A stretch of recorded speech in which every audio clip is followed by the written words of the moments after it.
Hi, my name is Jim, and welcome to Savage Glen Gardening. I, this is trying to be sort of a chronicle of our journey through mental and physical health and disability issues. Um,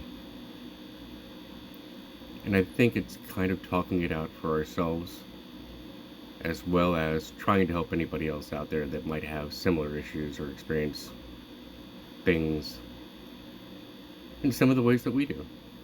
Um, so I guess to start, um, I think we've always been possessed with certain disabilities.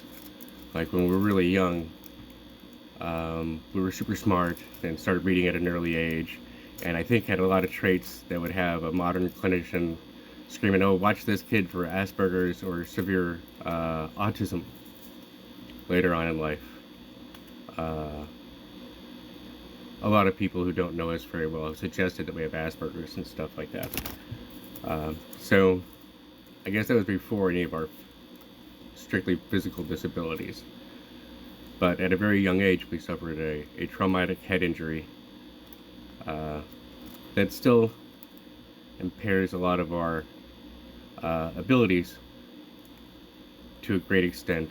And in fact, we pretty much lost a lot of our motor skills and language skills and stuff like that, and had to sort of retrain and relearn how to read and write and talk and move and but that's the first of our physical disabilities, is that we have some pretty severe uh, left prefrontal and uh, damage that's always sort of impaired the way we interact with stuff. Ever since then, it's like our meat sack wants to always be on surprise, you're dead mode kind of thing, um, which gives us a lot of over responses to things.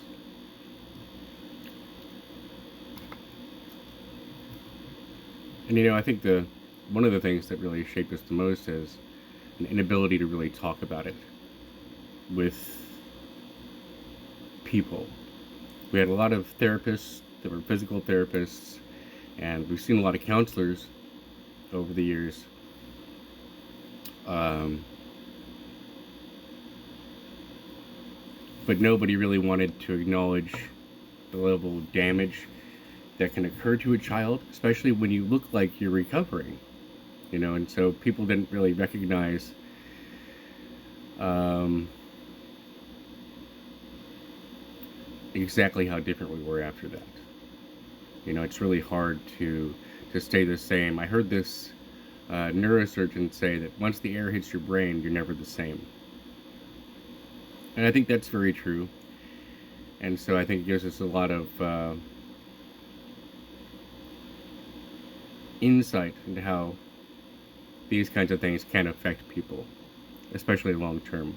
One of our main issues is that we waited so long to seek competent, serious help that we really never knew how to do it.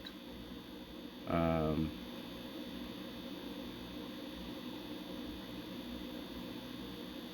Parts of us have seen therapists over the years, but I don't think we've ever really let any counselor or doctor or clinician in on the fact that there's a lot of us in here. Because that's the main thing we've always been concerned about, is losing our agency over ourselves. And we came to a very, very good arrangement on how to deal with things as far as how we perceive things to be in our lives at a very early age, because we had to. Um, when we first started realizing that we weren't alone in here, I thought I was possessed. My family could tell you stories about me running around the house as a very small child, carving crosses on the doors, and it was a habit that I sort of continued without even thinking about it. At every house we came to, until I was like 16. Just because I was desperate to establish some measure of control over the other selves I found participating in my life.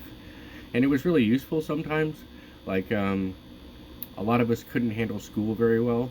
So, on a lot of days, I get up, get ready, wait for the bus, and if I didn't make the bus miss me, then my last memory of that day would be stepping off the bus. And then I would wake up in line to get back on the bus to walk away from school. And then that night, I would dream about what happened in school. Because we had an arrangement, because you don't want to tell anybody, and you don't want anybody to know that you're not always the same person they think they're talking to. So you have to cover for it, and it's sort of a very instinctive thing I find with these sorts of personality disorders, is that we instinctively recognize that not everybody else is like that, and that we have to cover for each other. You know, if somebody finds out, this could be bad.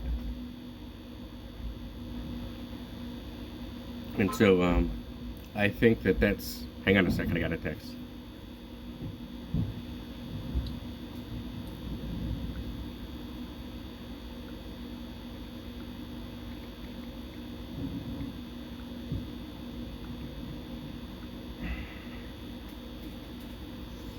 Sorry, we're probably not always going to record inside. We're not super comfortable in buildings because you can't see out. You know, somebody could be standing outside of your door and you have no idea.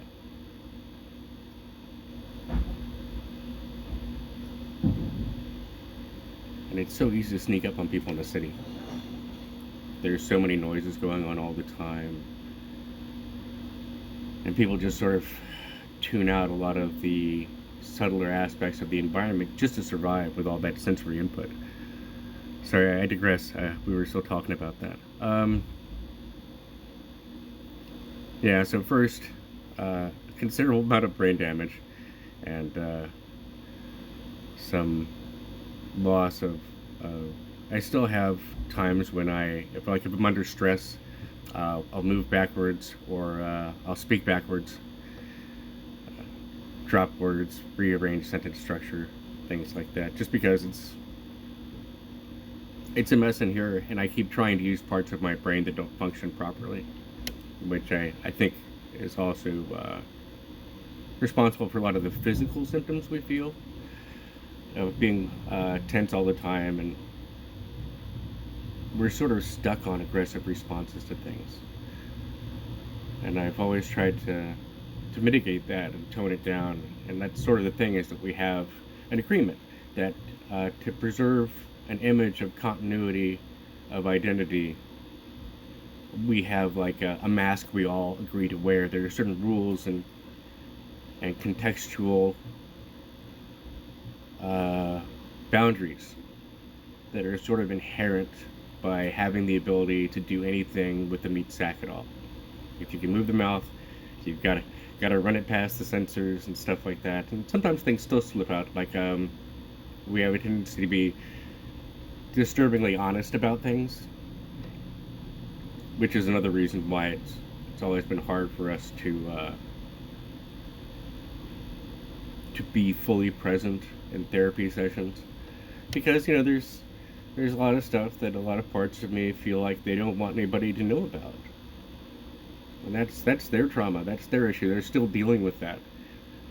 They don't want to be forced to talk about it, and it bugs them if other parts of us talk about the collateral damage that their trauma has caused us to experience. Yeah. I guess this is going nothing like what I planned, and exactly sort of like what we expected. It's our first time, so we don't have really any idea how we're going to respond to the ongoing back and forth between us and what we imagine our audience is, or whoever might see this stuff. So yeah, in short,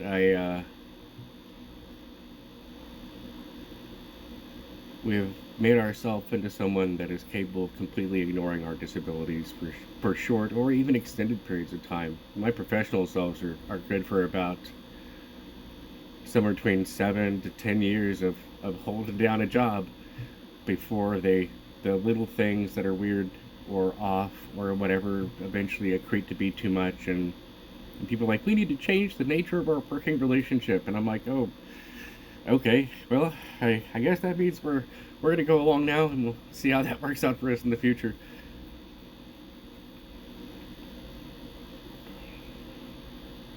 We can be tough to work with, but I mean that's just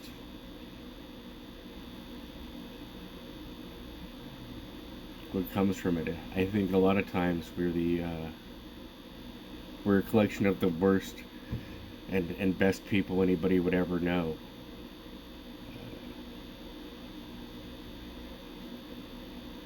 And I guess, but that's where we come from with that sort of thing, is that we've always been on the outside of this.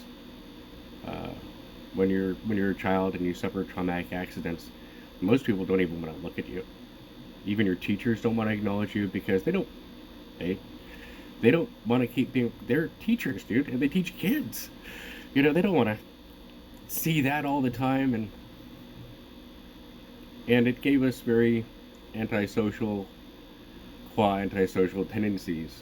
Like I said, we just sort of were waiting for the world to always blow up in our face, and for us to have to do something about it. Like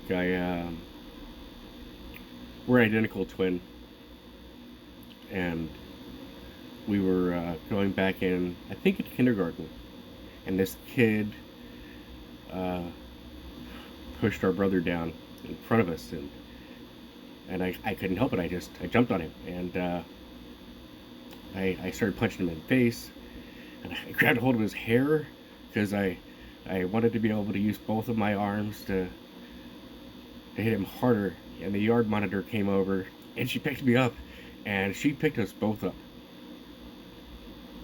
while I was still punching him, and it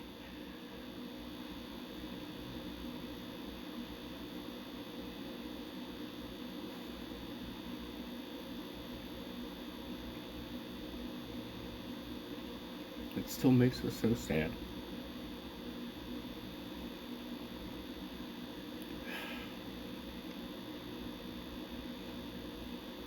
Because parts of us are that kid, you know? And so we've always tried to mitigate our our responses, and for most of that, it's to internalize it. It's to turn all that aggression and fear inward.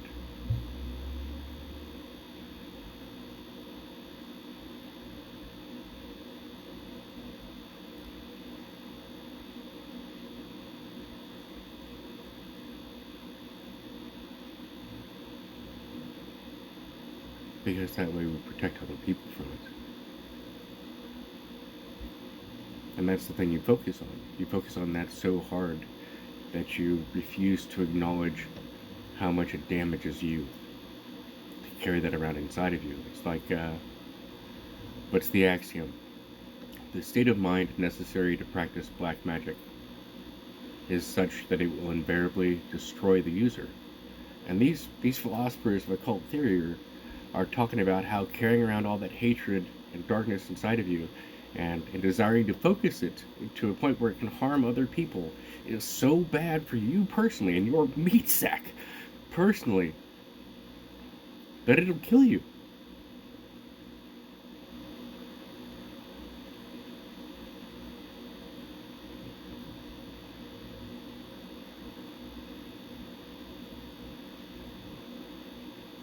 And then we define black magic as doing anything without someone's direct informed consent. So I guess that means if you're praying for Greater New York City, if you didn't ask all of New York City if that was okay, then that's probably black magic, right? sorry, I digress to try to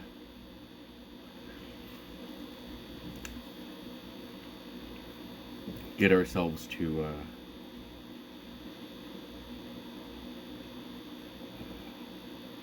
remain coherent enough to keep doing this for a bit longer. I'm not sure how long it's going to last. Talking about these kinds of things is detrimental to a non-emotional dialectical conversation, so to speak. So as far as being sort of a crowdsourced individual, we were polyamorous before we were aware we were polyamorous.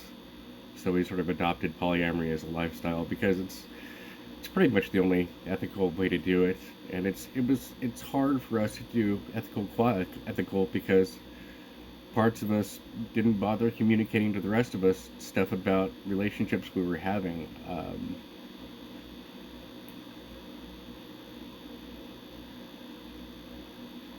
Before we were 16, we used to think we were going to sleep, and then we would get up in the middle of the night and do stuff, and like have conversations with the adults in the house who would come down in the middle of the night for a drink of water, or to go to the bathroom, or whatever, and leave notes for ourselves about it in the morning.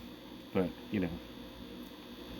like our mom thought we were on drugs all the time because we're just up all the time, and she was not aware that parts of us actually thought we were asleep while we were downstairs making a stack of peanut butter jelly sandwiches in the kitchen at dark 30 in the morning.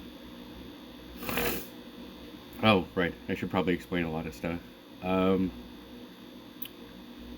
We were born in Okinawa, Japan, on, I think, in a Navy hospital.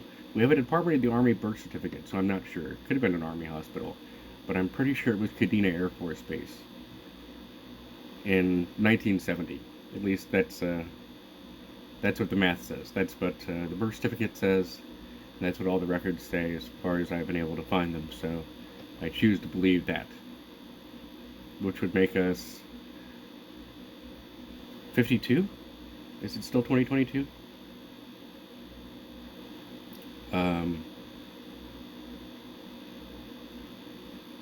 And I have to say that if it weren't for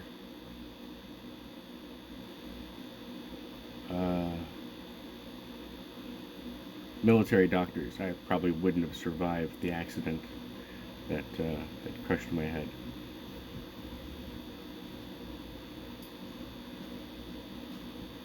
I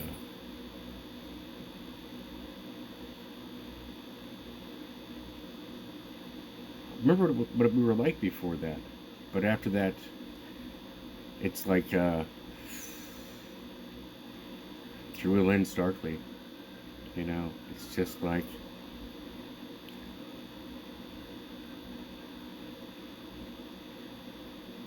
everything assumed vital importance. It was very hard to separate out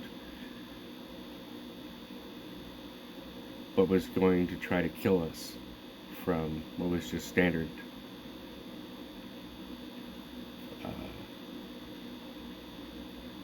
input, I guess, sensory stimulus.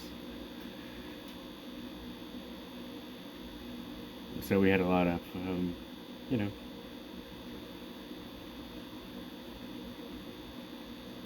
some of us hallucinate very, very badly. Some of us have the ability to completely lose track of the real around them. And I think it starts the same way it starts for everybody. And that's one of the things, is I think that most mental illnesses are just severely emphasized facets of normal human psyche. If we sound like we're quoting somebody, it's usually us. If not, it's probably a very common reference.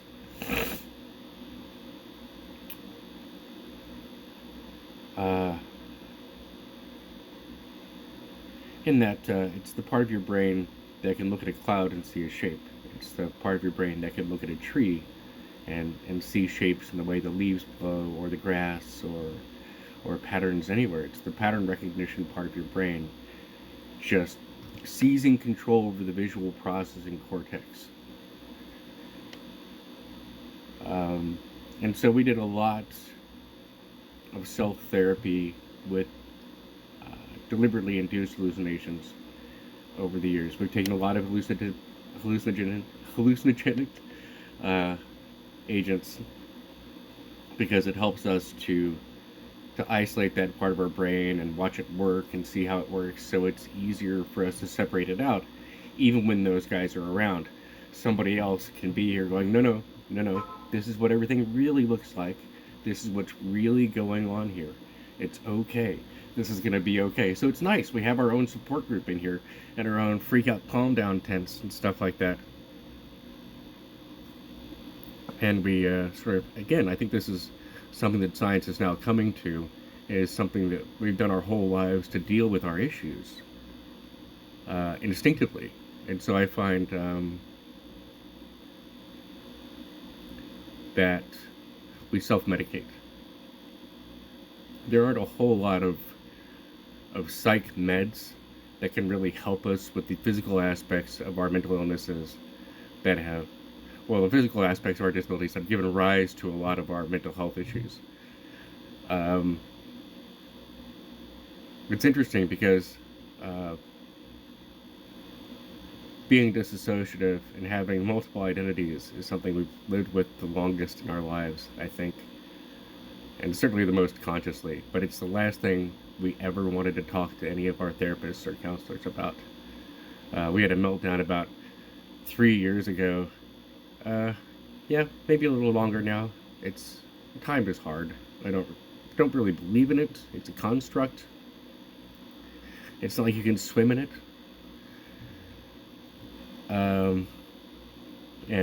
Went to the East Portland Vet Center, and I said, hey, I need a checkup from the neck up. And so I believe that she gave us a diagnosis of borderline personality disorder with some other issues, because that's the main aspects of things that we really wanted to work on with her, was being able to start some of our trauma processing things.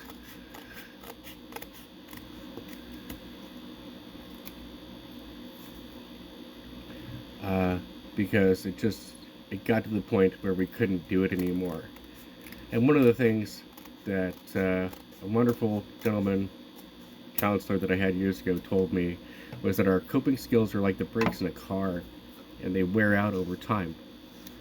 And that is certainly true, but we had convinced ourselves that we were not only more than equal to the task of coping with all the stress of having our mental health issues as well as our physical disabilities, that we could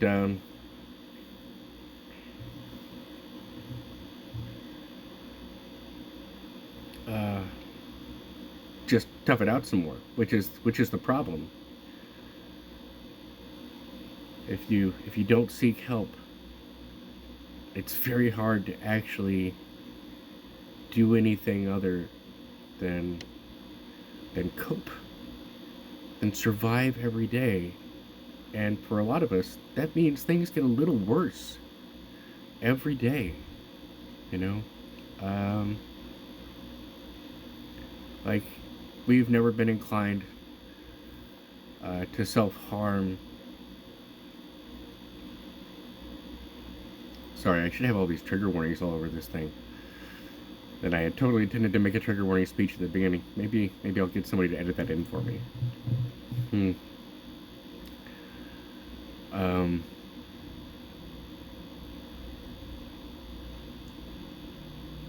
Never inclined towards self-harm because we were too sad, you know. And we should be upfront about that. We have tried to take our own lives 4 times, and we were pretty serious about it every time, because we talked ourselves into this place where we thought that we weren't going to be able to control ourselves anymore, and we were just going to become some sort of monster. And there are a lot of reasons for that. Parts of us have been convinced our whole lives that we somehow deserved to be severely injured as a child, and so we were some kind of monster, and so we put ourselves in situations where people would treat us like a monster, or treat us like less than human or without value and stuff like that. And so just it all contributes to it, you know. And so I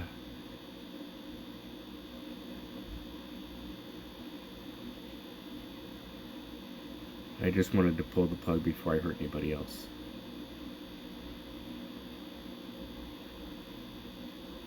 But after the fourth time, we realized two things, and that was, this isn't helping.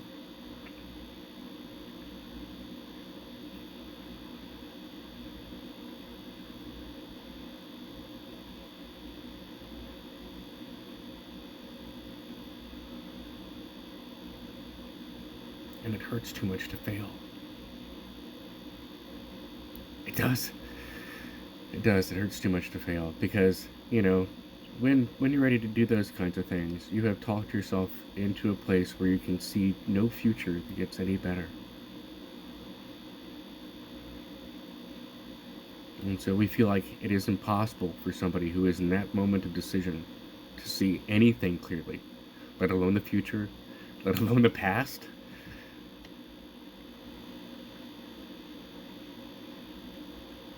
We are incapable of making any kind of intelligent or informed decision at that time.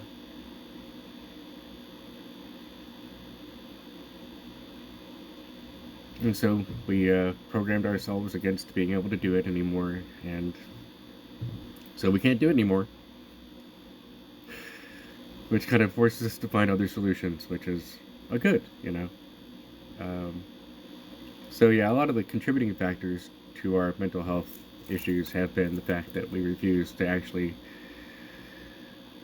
talk to anybody about some of our core issues because we were afraid of the consequences. You know, if you just looked at our life from the outside, we would probably look like an exceptionally violent kind of person. Because that's what we built ourselves into, to defend ourselves against a world that looks like it's made of booby traps. And we just really wanted to protect everything and everyone we cared about. And we thought if we just got scary enough, then nothing bad could ever happen. You know?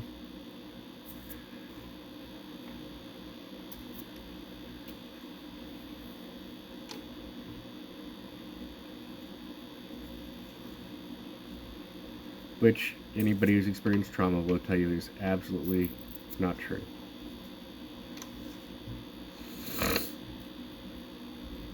We just wound up making our parts of ourselves into super horrible people, capable of anything that we could possibly conceive of that we needed to be able to do to resolve the situation.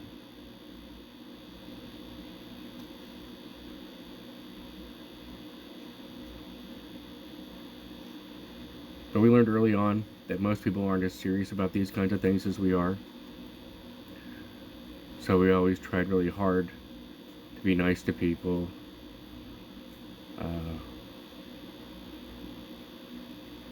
Took martial arts so we could learn how to hurt people as little as possible, figure out ways to hurt people as little as possible if it came to a conflict. So I've knocked a lot of people out. There are a lot of good ways to knock people out.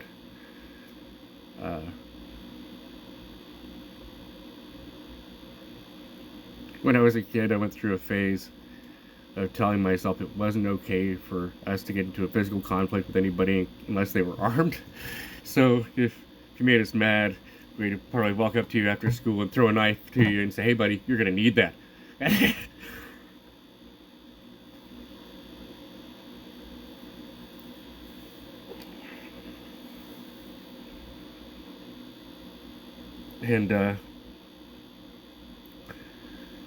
And And that worked out pretty well for us because, you know, it's really easy to knock a knife out of somebody's hands, especially if they're not trained, and just surprise them by throwing it to them. And so somehow we've made ourselves feel like it's okay to get into a fight with this guy now because he called a female friend of ours a bitch.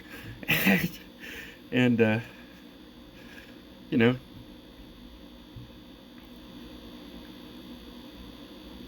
you find ways to justify your behavior in advance. And I always kind of recognize that. So one of the rules we've always had about societal conflict is that we don't ever want to get involved in a physical confrontation with anybody unless we're on safe, moral, and legal ground. And it's gotten so we're very good at programming ourselves. So we've actually managed to convince ourselves when we're jealous or angry to go out and try to pick a fight with somebody, and we just get our asses kicked, which is interesting and a good lesson, man. You know, it's so weird to have all the skill that we've given ourselves over the years to protect ourselves and things we care about, but then to fail just because, you know, hey man, you're right, go ahead, just okay, hit me. You know, it's a very weird sense of morality to have, but it's one of the compromises we've come to with ourselves in order to be able to survive this way. We can't change the fact that we have these insanely aggressive responses to things. So all we can do is either internalize it so it just screws us up really badly, or we can try to figure out ways to express it that are societally acceptable. And that's it. So it's funny, I wanted to create an Avengers ally patch that I could just hand out to other people who have issues like myself that feel the same way that I do, that are societally responsible with their mental health issues. Just so people would know, and it could just be our secret code. They'd be like, "That's a really cool Avengers patch." Yeah, what do the colors mean? Oh, we're just allies. Who? Anybody? Can I get into a fight defending you? Gotcha, man.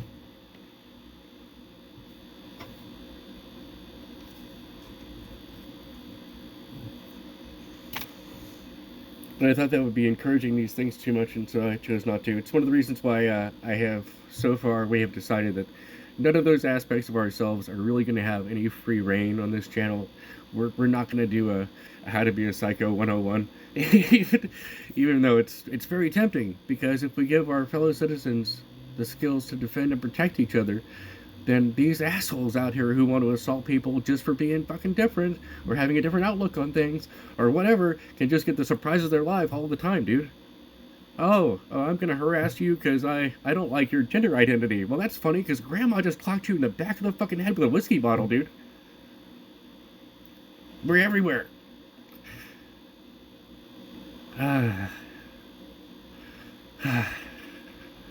Sorry.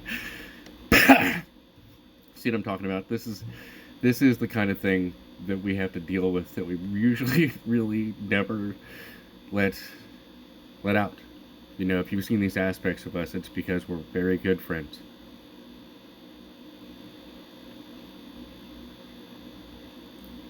And some of the people that I have known that we sort of feel like we're destined to be our partners in one way or another do stuff that let us know right away. You know,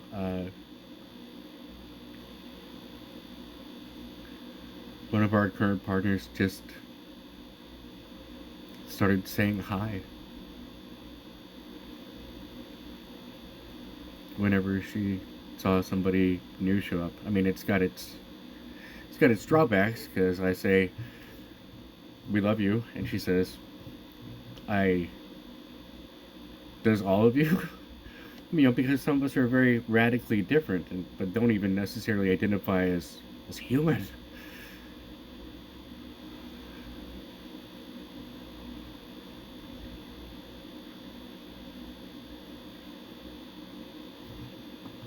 You know, so they don't really have the same sorts of concepts of affection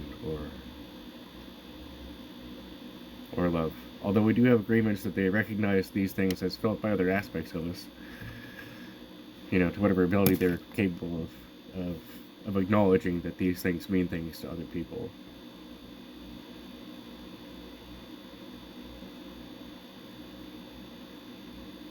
Yeah, so back to being polyamorous, I would literally have people show up at my work or at my residence, um,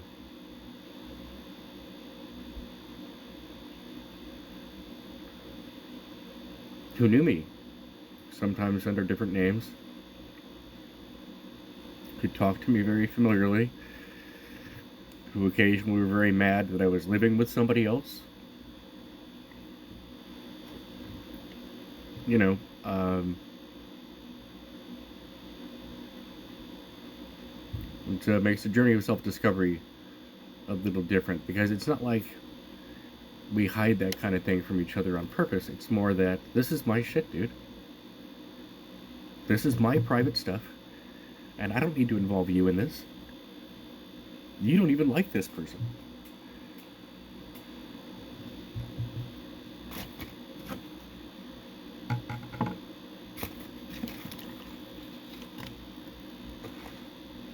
Sorry, I will be doing things with my hands and stuff to try to calm down. Since we don't really find any psych meds that work out very well for me, and we've tried medicines that just work on your body, like various muscle relaxers and stuff like gabapentin and Devicote and things like that, but it doesn't really help. And it just makes things worse in a lot of ways, and the doctors that put me on them are like, man, this is impacting your quality of life more than it's helping. So we'll try something else. And so I've got, and one of the main issues is that if things help enough to help, then a lot of times it winds up sort of short-circuiting the parts of our brains that regulate a lot of this stuff. So we have experienced going back into our younger phase of things, where we're walking around the house and doing things without letting anybody else in here know. And so nobody's along for the ride, and nobody's monitoring what's going on. And when we understand what happened during that period of time, it's a story being told by somebody else to us through a sheet.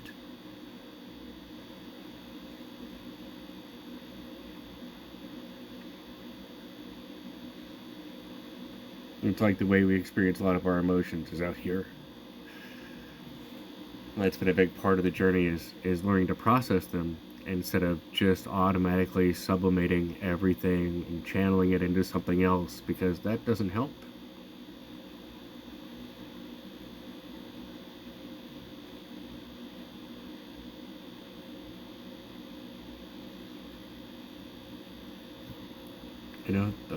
The thing that is helping us the most is learning to try to stay here in the moment and feel things as they happen. Because the way we've dealt with this our whole lives is to intellectualize everything we feel.